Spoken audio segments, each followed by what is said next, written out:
series, as we'll figure out which battleground we're going to. Did you, by the way, just steal my line? I did.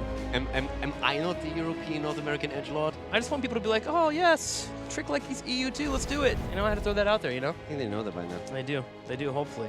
All right, so Volskaya has been picked up. Team Liquid with the choice. First pick is going over to Granite Gaming. But one of the things that's definitely going to be interesting is how a Heroes Half is going to measure out, because the last two events they intended didn't quite get the results that they wanted. Western Clash a bit more successful for them. Yeah. Tempo Storm still superior there, and then they weren't too happy with their own performance at the mid-season brawl because they felt they had the chance to just accomplish more. Now they're going up against Europe again, and we have Dignitas and Heroes Half looking extremely powerful right now without a single match loss. So that's definitely going to make for some interesting games there. Yeah, I'm very curious too, because yesterday was supposed to be this huge electric match between Heroes Hearth and Tempo Storm, and it just fell flat a little bit for me. Heroes Hearth really put Tempo Storm down, so that's a question for me of, is Heroes Hearth that strong, or is Tempo Storm still struggling a little bit with their latest changes? I mean, to be fair, if you look at Heroes Half now, they've been playing together for how long? That's nearly a year. Yeah, not quite. It's been a while. Tempo Storm just changed a player. Yes, they had some time already to adjust to the new synergy there, but I feel you can't expect too much. They will be strong, but you still have to realize, okay, there is definitely a bit, after Psalm leaving, there is still something where you need to just find the harmony within the team, yeah, and synergy to make that happen. So I still can still give them a little bit of a grace period here. I'll give them 2 more weeks. That's it. That's hard bargain. That's actually really generous from a few. Thank you, thank you. Genji and Diablo banned out. Volskaya Foundry. We have Tracer banned out already here on the right side. Do we consider getting rid of a Tassadar pick here? Is Abathur something you want to give up? These are things that Volskaya Foundry is something you have to consider, and Team Liquid is thinking about that right now. They banned out Hanzo. So Tass is available. Double support is something that we've seen often on this battleground. Abathur is one that you can work in here. Not the strongest, but still a presence that you have to worry about, especially in a late game. The thing about Team Liquid is that they already showed several times now that they're absolutely okay going up against a double support composition here. They tried to show that against Dignitas, actually, and that didn't really work out too well, but it was still the thought process for them. They themselves are actually the team that oftentimes plays Tassadar here. So they had 4 games on the map, and they were actually victorious twice with a Tassadar composition. So I wouldn't put it past them to pick Tassadar up for themselves. There's something else to consider, just throwing this out there. If Abathur is up and available, Team Liquid always has a Vikings pick that they can rely on too if they want to try and counter that. They show that as a strategy. And it's been shown here on this battleground by Dignitas in the past, so things to think about. Chromium Blaze comes out for Team Liquid. Yeah, I would be very much surprised if we are going to see Vikings or Vikings being played here. Yeah, that was a specific one. Abathur still being up might become interesting, but that depends a lot on Granite Gaming. I still doubt that's going to become a pick, but we're going to find out. Chromie is in, Blaze as you said, so Chromie again with a stacked process here. Team Liquid has played twice with Chromie on the battleground. They won one of their games, they lost the other. And Phoenix just continues to be that hero that Granite Gaming relies upon. And again, they just don't find the success with Phoenix. At this point, Granite Gaming is sitting at a 1-7. Wow. Not finding the avenues to get the wins in, huh? Well, Thrall banned out, trying to mitigate those slows that are available, but also Thrall by himself, even if you're not worried about the combination between Phoenix and Thrall, him on this battleground gives you that poke if you finish that Echo of the Elements, which is good around the control point, able to land on multiple targets. Usually you're able to stack up that Ancestral Wrath.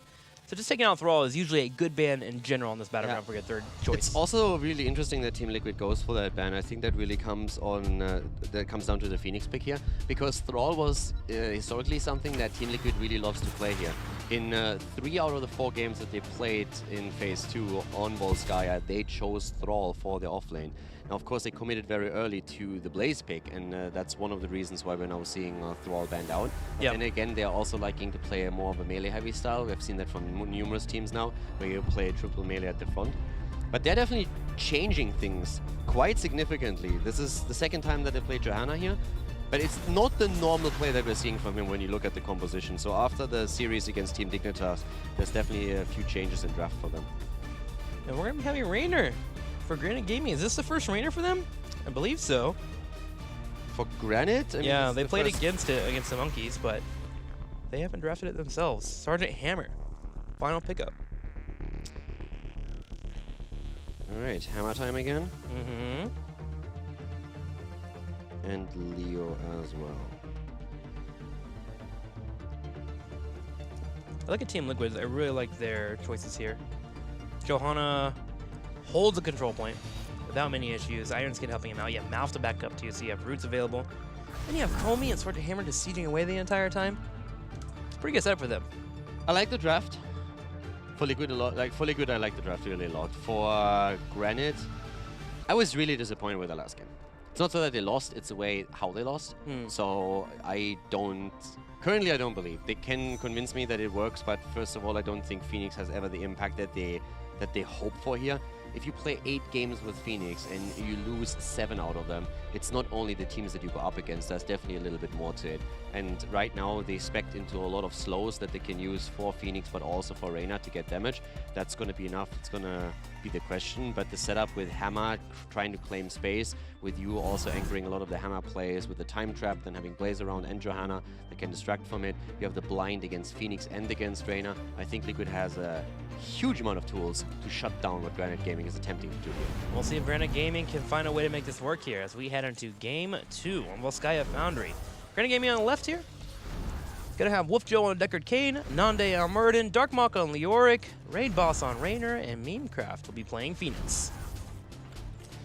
And to the right side of the map, we have Team Liquid. Looking solid today here with Nurok on Malfurion, Arcana on the damage dealer. He's on Chromie, we're having a Eternal on Blaze, Sportbilly on Johanna, and Hase Obst on Sergeant Hammer.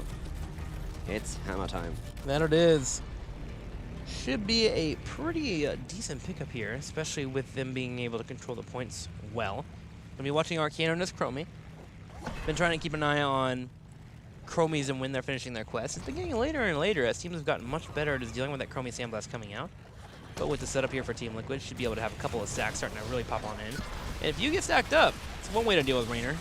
Chromie, blow him up from afar. Chromie is still struggling. She hasn't really performed that well in ages. We saw at the mid-season brawl already how heavily she was punished in most of the games where she was played. And ever since we came back and started Phase 2, she also didn't really look too great. 3 wins, 8 losses for Chromie in Europe. Especially Granite Gaming themselves had a tough time with her. Not a single win while playing her 4 times. But Liquid already got a win with her just recently, so looking at a 1-1 track record with Chromie. And this is a good setup for her. This is also a setup where Chromie can just poke while Sergeant Hammer is also zoning a lot, so it's definitely difficult for Granite Gaming to move into this. But we're going to see if Arcana has a bit more success than average Chromie players had so far. Chromie loves the perimeter that Sergeant Hammer can put up and say, you know what, I own this space. If you have a Murden coming towards you and jumping on you, which is typically what Murden's going to be doing against a Chromie player, you can just kite towards Sergeant Hammer, get a couple of damage procs out there, wait for him to drop the Storm Bullet, then of course you can follow up with your own combo afterwards. So as you mentioned, the setup here for Team Liquid is great to allow her to really shine. Just a matter of whether or not she's following up on the stacks. And right now, sitting at 5, trying to pop those in, following up on the time traps. For me, it's really all about how do they deal with the time loop that's very likely going to come in. Because the thing is, once that you have the loop, Reyna is in trouble. There is no cleanse on the other side, and we have seen against Reyna a lot of dive compositions. Yeah. Especially Fnatic went so far as to go for 4 melee heroes that were just diving in continuously with pretty good success in most of the team fights, actually. And if you're looking at what Team Liquid has, once the time loop comes out, you have the follow-up with Chromie's damage, but it's also the Blessed Shield, and you have the jet propulsion from Blaze. So if they can get any avenue against Reyna, they should be able to get kills in here. And that will make it very, very difficult for Raid Boss right now to stay alive after level 8 to level 10. Don't forget about the BFG as well on top of a temporal loop. They have the ability to delete a target from across the map, if you will. So we'll go ahead and continue watch as Team Liquid goes up in experience, 5 1/4. They have the top lane pushing in, and Granite Gaming actually hasn't started their Mercs to the left. They'll be late if they were to go for that. And they can. They can go for a later Merc camp to the top left, have that pushing in, and just give Team Liquid some percentage on the control point. But they're looking like they want to fight. Granite Gaming getting aggressive against Eternal. Yeah, I like that they are trying with some aggression here, as long as they don't overreach, and they're currently going in deep to put pressure on the Eternal, as you said. But Sportbilly still holds the healing beacon, and Chromie falls. Arcana in the back. It's actually taken out as they're jumping and flanking. Memecraft says, hey, Caldor, we're 1 and 7, but I'm going to get a kill here. I'm going to look a little bit better here. Finds up, gets the damage in, and finds a kill on Chromie. It's the battle of 2 heroes that haven't really looked too good in HGC. To be fair, when we talk about Phoenix, it's actually, Phoenix is in a pretty decent spot outside of Granite Gaming playing in. It's actually crazy. Yeah. If you take all the games away that Granite Gaming has been playing with him, Holy Horses, Blaze, yeah, Thurn actually walking away from this one. Nanda finds himself in a bit of a pickle as he needs to move out. But yeah, if you move all the games away that Granite Gaming has played with Phoenix, Phoenix is sitting at a 50% win rate. Memecraft just went off down here on the bottom right, working in those auto attacks, proccing that level 1 talent, and being in a position where he chased Malfurion all the way into his fourth there and got the final pickup. Granite Gaming making some plays now here as they go up 3 kills to 0, and they get a protector. Much better coordination than we had in the last game. I'm actually happy that that is now coming in, because even if they lose that map here, it's going to make the remaining maps much, much closer now that they have found the rhythm. Apparently the first game a bit of a wake-up call and just a composition where they were not quite comfortable running it against Liquid and what Liquid did here. But I like this. This is going to make the series a lot more of a contest, because Team Liquid just dominated game number 1. But this is Granite Gaming definitely realizing, okay guys, we need to change our MO a little bit. Let's change the pace here. Let's go for a different draft to just cater more towards our strengths instead of just trying to roll over Team Liquid. Yeah. And so far it's working out for them quite nicely. There it is. They're going to eventually get this wall down. Still doing some decent damage here, dodging a lot of the Chromie shots, but a few have sneaked on through. Chromie only sitting at 11 stacks so far. Arcaner not quite getting the stacks that he's looking for, but to be fair, Granite Gaming did turn up the heat a lot on the last control point. But that's one of the problems with Chrome in general these days, right? It's really tough to get these stacks in. And Arcana is now getting a lot more that he's up against that Protector. So he was just collecting a few more. But the thing is still, it's tough. It's really tough for Chromie players these days to get a significant amount of stacks and complete their quest early on, at least when we're talking about the highest level of play in HGC. Yeah. And another kill comes in. They isolate Johanna, they get the kill. On the other hand, Raidboss gets targeted by the loop, but it's just not enough. There's not enough damage follow-up if you don't have the additional stun. That and the Fighter Flight gives him a little bit of armor there to make sure he can handle that Chromie combo coming in. If you don't have the pull-up as you're mentioning, he will just walk away. Bruised, but not battered. Arcaner continues to siege away, but Granite Gaming hits a level 10. And Granite Gaming, they can make a fort play for this, and they do. They step up, and they start shredding. Also, Rainer's Raiders coming online for Rainer. Yeah, and currently we have Granite Gaming absolutely destroying Team Liquid. They haven't even taken all of these structures, but they're going to push very likely through the mid lane again once that their own minion wave is pushing into the fort here. Actually, they're attempting to make the play for the top lane now instead. They already prepared the top lane earlier. Here comes the Entomb against Chromie, and that is very likely going to be a dead Arcana if they can get close enough with the damage, and it looks like that's going to be the case. Reina moves in. This is Jimmy as he is delivering the final blow. Takes her down.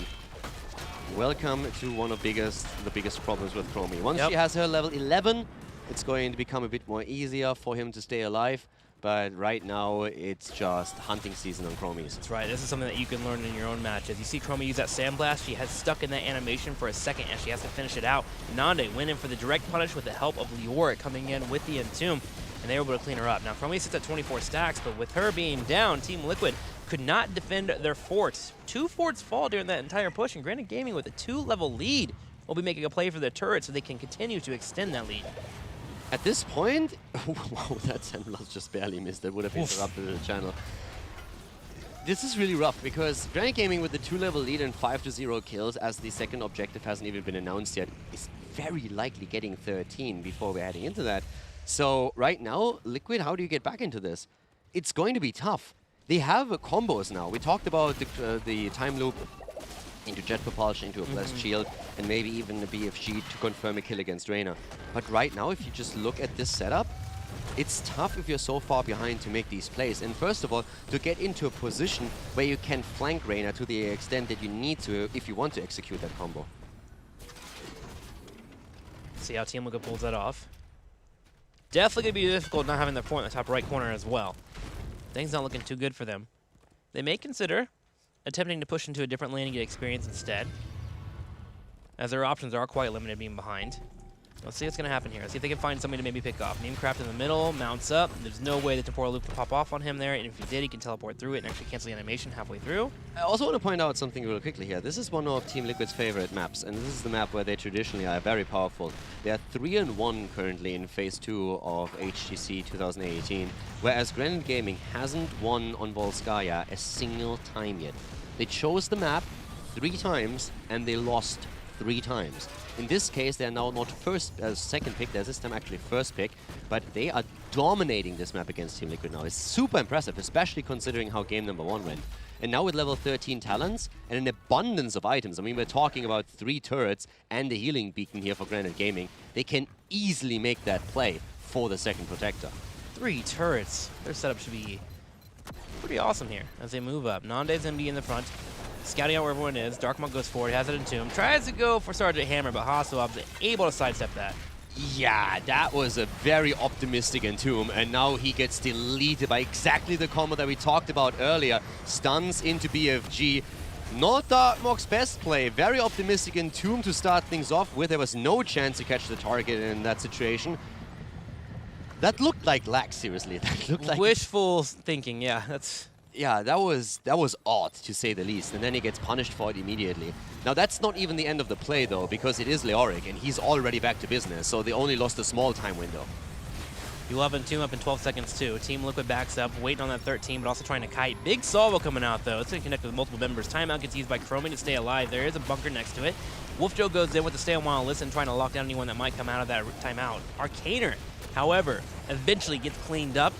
Blaze is also down, so there's 2 heroes dead already, and now they can go with the Entomb for Hazops again, and that's what they're trying to do.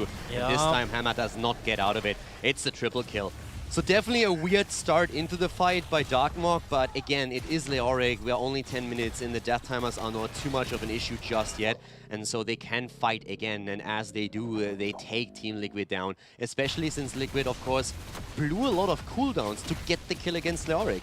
And, you know, that trade was not intentional, but it was actually something that worked out for them, because Leo is back so quickly that you just blew 2 to 3 cooldowns to confirm, to secure a kill. But a few seconds later, Leoric is already back, and then you are down those heroic abilities, while Granite Gaming still had everything available except for the Entomb. Team Liquid's going for it again, though. Darkmonk gets deleted. BFG was saved there, and Temporal Loop is still up, though. Just a Blessed Shield used. Darkmonk is playing Leorki here today. He is. Only 2 kills on the side of Team Liquid, but both were against him. Still a massive lead for Granite Gaming. I mean, 15 versus 13 right now, 8 kills against 2. Second protector comes in. Darkmonk, of course, is just draining, making sure that he's going to be back a bit quicker. His Austin's Renewal helps him with that too. Yeah, also keeps an eye on where exactly Chromie is as well, making it easier for Granite Gaming to dodge on the stacks, which are still low, 27. Finally, he comes back. Combo comes out, Jet Propulsion 2, oof. Darkmonk almost getting landed there. Here comes an Entomb. Lock it down Eternal. He should be able to bumper. There it is. Poor Billy buying a little bit of space here on the left while Hasselhoff shells away. Yeah, now the bunker, of course, is again on cooldown and gone. Benji gets taken out. Arena's Raiders is gone as well, but this keep should not make it. They are throwing everything at it. Grabbing Nanda very low in spot. Billy is doing what he can to zone them out and create the space for the rest of the team, but the keep is falling nonetheless. They're making the play for Murden though, and they get him. Team Liquid finding the kills against the front line of Granite Gaming.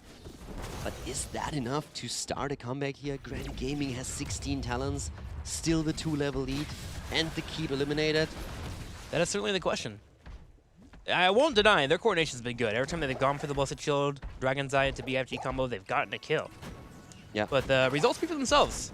17 about to hit for Granite Gaming, 15 only for Team Liquid. They're working on their level 16. They have catapult pressure pushing against them in the top. Team Liquid's biggest problem is that they fell behind so quickly early on. Yeah. Because of that very early level 10 for Granite Gaming. Granite Gaming had the luxury of taking forts down and just extending the level advantage they had, and that gave them a talent lead, that gave them a stats advantage, and that's the biggest problem that Team Liquid has, that the gap was just so huge once they hit the level 10.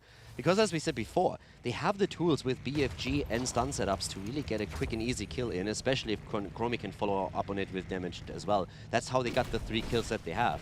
But Granite Gaming has been consistently ahead so far that it's difficult for Team Liquid to get any kind of momentum. They're trying that now though, and once they hit 16, they can at least fight with an even talent here. And that's what they have to do, especially when that last and maybe even final objective on the bottom of the map comes online. I do like how Granite Gaming identifies that they might be on a timer here. You are still giving Chromie stacks over time. Just sitting at 40, she's getting close to that level 60 stack quest and finishing that up. And then, of course, you have the late game of Sergeant Hammer coming online.